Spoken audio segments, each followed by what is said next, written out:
Hello दोस्तों, भवानी संकट dot in पर आपका स्वागत है। इस वीडियो में हम बात करने वाले हैं प्रधानमंत्री यशस्वी योजना से जुड़े हुए कुछ महत्वपूर्ण प्रश्नों के बारे में, जो कि हर एक विद्यार्थी के मन में है, लेकिन उनका उनकी जानकारी नहीं है। तो चलिए आपको बताते हैं। तो परीक्षा की क्या तिथि रहने वाली है, सबसे पहला प्रश्न ये आ रहा है। तो परीक्षा की तिथि है 29 तारीख 9वां महीना 2023 शुक्रवार को होगी, यानी 29 तारीख सितंबर को आपका पेपर होने वाला है। अगला प्रश्न है कि परीक्षा किस प्रकार से होने वाली है, कंप्यूटर से होने वाली है या ऑफलाइन या ऑनलाइन, कैसे होने वाली है। तो ये आपकी पद्धति रहने वाली है पेन पेपर मोड, यानी ओएमआर शीट होगी। ओएमआर शीट कैसी दिखती है वो मैं आपको आगे दिखाता हूँ, क्योंकि कुछ ऐसे विद्यार्थी हैं जिन्होंने आज तक ऐसा एग्ज़ाम नहीं दिया है। तो चलिए आगे की बात करते हैं। परीक्षा कितने देर तक चलेगी, कितने देर तक आपको पेपर सॉल्व करने का टाइम मिलेगा। तो इसके लिए आपको 2 घंटे और 30 मिनट का टाइम मिलेगा, यानी 150 मिनट का आपको समय मिलेगा। अगला प्रश्न है कि केंद्र में प्रवेश करने का समय क्या होगा, यानी कि जिस दिन यानी 29 तारीख को आपकी परीक्षा है, तो आपको प्रवेश कब करना है केंद्र पे। तो आपको परीक्षा शुरू होने से 30 मिनट पहले सेंटर पहुंच जाना है, जहां आपका पेपर लगेगा। अब आपका ये भी क्वेश्चन है कि कैसे पता चलेगा कि हमारी परीक्षा कहाँ है, उसका आंसर भी आपको आगे मिल जाएगा। अगला प्रश्न पर चलते हैं। अगला प्रश्न है आपका कि परीक्षा का सिलेबस क्या रहने वाला है। यह सिलेबस दोनों के लिए सेम होगा, कक्षा 8 9वीं वाले के लिए और कक्षा 11वीं वाले के लिए। तो पेपर आपका 4 भागों में बंटा हुआ होगा, भाग ए, भाग बी और भाग सी और डी। पहले भाग में गणित के प्रश्न आएंगे, जो कि 30 प्रश्न होंगे, और वो एक एक एक नंबर के होंगे, इसलिए वो भी 30 ही अंकों के होंगे।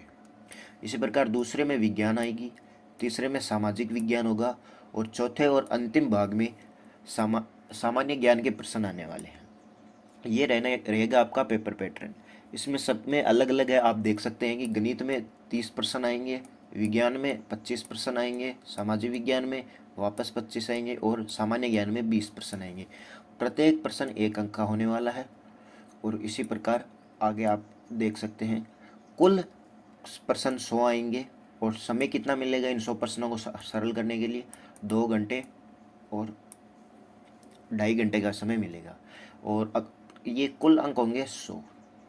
ये आप यहाँ पे देख लिया। अब अगला प्रश्न क्या आता है जो सबके सामने आ रहा है। हाँ, ये प्रश्न काफ़ी नॉर्मल से उठ रहे हैं, क्योंकि आप पहली बार एग्ज़ाम देने जा रहे हैं, इसलिए। अगला प्रश्न है कि प्रश्न किस प्रकार के होने वाले हैं। जैसे आपने आज तक पढ़े हैं, 1 लाइन में उत्तर देने वाले, 2 लाइन में उत्तर देने वाले, और काफ़ी ज़्यादा कॉपी, जिसमें आधी कॉपी भर के आते हैं परीक्षा में, वो वाले। लेकिन यहाँ ऐसा कुछ नहीं है। यहाँ बिल्कुल ही अलग रूप से आपको प्रश्न देखने को मिलेंगे। इसमें क्या होगा, एक ऊपर प्रश्न आ जाएगा, उसके नीचे 4 ऑप्शन आएंगे, 1 2 3 4, ए बी सी डी, यानी 4 विकल्प के साथ बहुविकल्पी वाला प्रश्न आएगा, जिसमें से एक प्रश्न सही होगा, उस पर आपको टिक कर देना है। ये केवल एक ही उत्तर सही होने वाला है इसमें, ये बात ध्यान रखिए। और अगर आपने कोई प्रश्न गलत कर दिया तो ऐसा कोई चिंता की बात नहीं है, उसमें कुछ नेगेटिव मार्किंग नहीं है। नेगेटिव मार्किंग का मतलब क्या होता है कि आपने एक प्रश्न किया, सही किया, दूसरा किया, वो भी सही किया, तीसरा किया, वो भी सही किया, चौथा किया, वो भी सही किया, लेकिन पांचवा किया तो आपने वो गलत कर दिया उत्तर। तो कुछ परीक्षा में ऐसा होता है कि उस गलत किए हुए प्रश्न के भी अंक काटे जाते हैं, और जिसमें से आपने सही किया है ना, उनमें से भी प्रश्न के अंक काटे जाते हैं। जैसे कुछ में होता है 0.25% का, इस तरह से अंक काट लिए जाते हैं। लेकिन इस परीक्षा में आपका कोई नेगेटिव मार्किंग नहीं रहेगी, ये बात आपको ध्यान रख लेनी है। अगला प्रश्न क्या आने वाला है कि परीक्षा में जो भी आपका पेपर होने वाला है, उसका माध्यम क्या रहने वाला है, किस प्रकार के प्रश्न रहेंगे, कौन से भाषा में रहेंगे। तो यह प्रश्न पत्र द्विभाषी भाषा में होगा, हिंदी और अंग्रेजी रहने वाला है। अगर सबसे महत्वपूर्ण बात यहाँ देखिए, टिप्पणी में दी गई किसी भी प्रश्न के अनुवाद में दिए गए अस्पष्टता मामले में अंग्रेजी संस्करण को ही सही माना जाएगा। इसका क्या मतलब हुआ कि यदि आपने अगर आप हिंदी मीडियम में हैं और आपका प्रश्न आपको लगता है कि ये थोड़ा गलत छपा हुआ है, तो फिर आपको क्या करना है, आपको देखना है अंग्रेजी वाला ही प्रश्न एकदम सही माना जाएगा, हिंदी वाले में अगर कोई त्रुटि रही तो। अगला प्रश्न है आपका, ये सबसे ज़्यादा पूछा जाने वाला प्रश्न है कि पाठ्यक्रम क्या रहने वाला है। पाठ्यक्रम ऊपर तो आपको मैंने बता दिया कि 4 भाग होंगे, गणित, सामाजिक विज्ञान, विज्ञान और वो आपके जीके का आएगा। अब ये देखिए, कक्षा 9वीं में प्रवेश के लिए कक्षा 8वीं के एनसीईआरटी की पाठ्य पुस्तक, इसका क्या मतलब हुआ कि अगर आप अभी 9वीं क्लास में हैं तो आपने जो पिछले साल पढ़ा है, अगर आपके यहाँ एनसीईआरटी लागू है तो आपने बिल्कुल सही पढ़ा है, कोई दिक्कत नहीं है। लेकिन ये बात नहीं है कि अगर आपने किसी ऐसे बोर्ड से पढ़ा है जहाँ एनसीईआरटी लागू नहीं है, आपको एनसीईआरटी की बुक को डाउनलोड करके देख लेना है कि आपके पास जो बुक है वो एनसीईआरटी से कितनी मिलती जुलती है। बुक कैसे डाउनलोड करेंगे उसकी लिंक मैं डिस्क्रिप्शन में दे दूंगा, आपको कहीं जाने की ज़रूरत नहीं है, आप वहाँ से आराम से डाउनलोड कर सकते हैं। बस आपको सिंपल सा भरना है कि आप कौन से क्लास की लेना चाहते हैं, कौन से विषय की लेना चाहते हैं, बस ये आपको सिंपल सा भरना है। वो अगर आप चाहते हैं तो मैं एक अलग से वीडियो बना दूंगा, आप कमेंट में मुझे बताएं कि बुक कैसे डाउनलोड करें।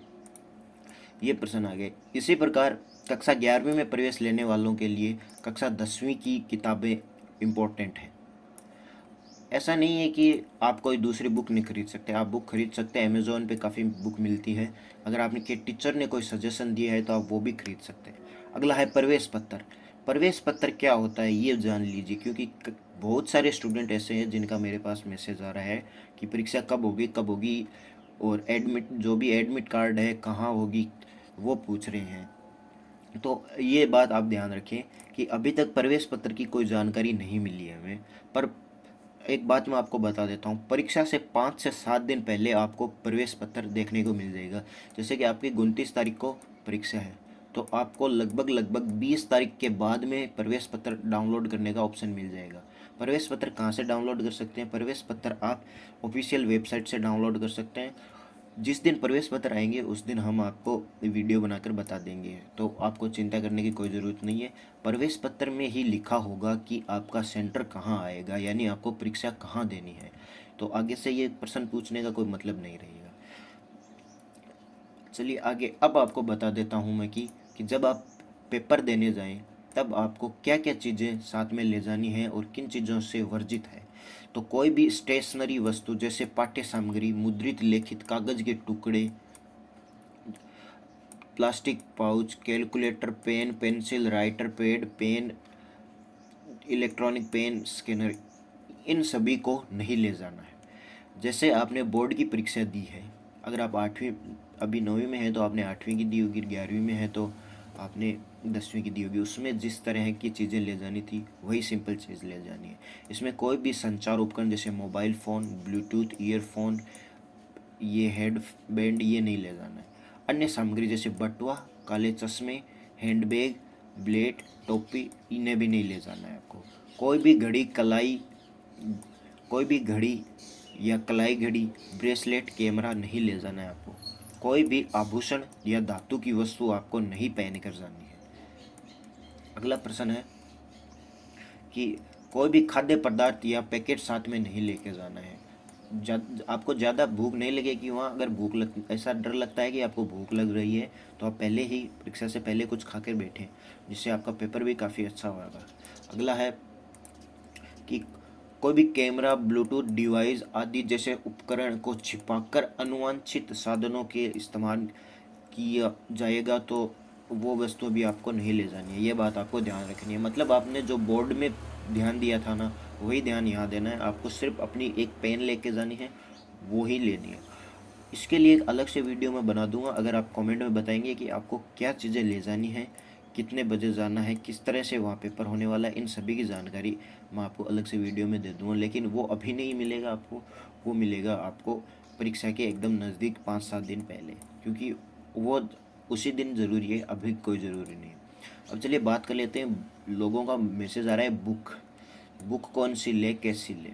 देखिए, मेरा एक ही सजेशन है, अगर आपने पिछली बार की बुक ढंग से पढ़ी है, मतलब अगर आप अभी 11वीं में है तो आपने 10वीं की बुक पढ़ी होगी पिछले साल, वो बुक आपको अभी पढ़ी होगी, आप उसी में से पढ़ के जाएं, बहुत अच्छा रहेगा। फिर भी अगर आप लेना चाहते हैं तो मैं डिस्क्रिप्शन में लिंक दे दूँगा, अगर आपके कोई टीचर या आपका कोई दोस्त आपको और बुक सजेस्ट कर रहा है तो आप वो भी ले सकते हैं, ऐसा कोई बात नहीं है। आप कौन सी भी बुक से पढ़ सकते हैं, लेकिन एनसीईआरटी की बुक जिसकी डाउनलोड लिंक मैं आपको नीचे दे दूँगा, आप वहाँ से वो ले लेना। अब चलिए मैं आपको लास्ट में बता देता हूँ कि ओएमआर सीट कैसी होती है, कैसी दिखती है।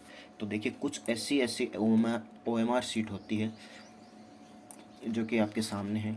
ये फिक्स नहीं है कि ऐसी ही ओएमआर सीट आने वाली है। ये मैंने आपको सिर्फ सैंपल पीस दिखाए हैं कि इस तरह की ओएमआर सीट आती है, जिसमें आपको यहाँ गोले करने होते हैं नीली पेन से, या मैं आपको बता दूंगा कि नीली से करना है, ब्लैक से करना है, आगे वीडियो आएगा उसमें। तो इसमें जैसे यहाँ रोल नंबर दे रखी है, वो रोल नंबर आगे आएंगे। इसमें मोबाइल नंबर दे रखा है लेकिन नहीं आएगा, आगे अलग अलग आएंगे, मैं आपको आगे बता दूंगा। बस ये नीचे देखिए आंसर किस दोनों ए बी और सी और डी, ये वाला आ गया। इस प्रकार से आपकी ओएमआर सीट रहने वाली है। हाँ, ये ओएमआर सीट नहीं है होने वाली है आपकी, ये ओएमआर सीट मैंने किसी और पेपर के लिए उठाई है। ये ओएमआर सीट आपके पेपर वाली नहीं होने वाली है, वो अलग होने वाली है, उसके लिए अलग से वीडियो बना के आपको मैं समझाऊंगा। अगर आपको इस वीडियो में कोई भी डाउट रहा तो आप कमेंट बॉक्स में अपना कोई भी प्रश्न पूछ सकते हैं, उसका आंसर मिल जाएगा। अगर आपने हमारे टेलीग्राम चैनल और व्हाट्सएप ग्रुप को ज्वाइन नहीं किया है तो उसे ज्वाइन कर लीजिए, क्योंकि आगे आने वाली यशस्वी योजना स्कॉलरशिप से जुड़ी हुई सभी खबरों को आप हमारे टेलीग्राम चैनल और व्हाट्सएप के ग्रुप पर सबसे पहले जानेंगे।